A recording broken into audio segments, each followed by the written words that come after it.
Bagong linggo, bagong set na naman ng mga makukulit na entry ang ating mga kapatid online. At ngayong araw, karamihan sa kanilang mga banat panalong kakulitan sa ilang palaro.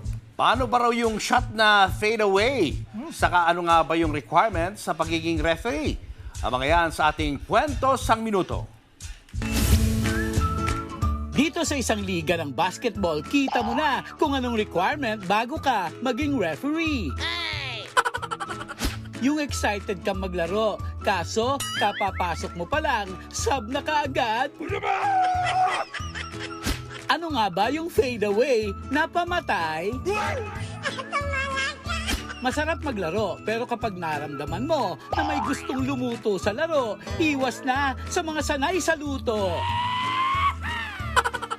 Ayan, kapag nahawakan mo ang bola, ayusin ang pagtakbo. Baka matrigger ang aso na ayaw sa maharot.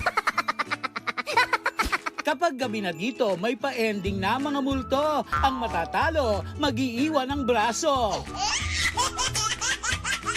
Buti pa, bili muna tayo ng homemade hamburger. O mga te, titig na titig ha. Hindi po siya yung Angus patty ha.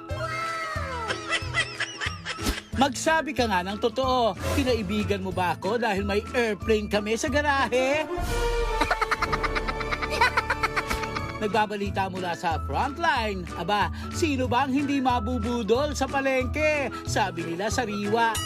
Naka-contact lens lang pala. Mark Logan, News 5.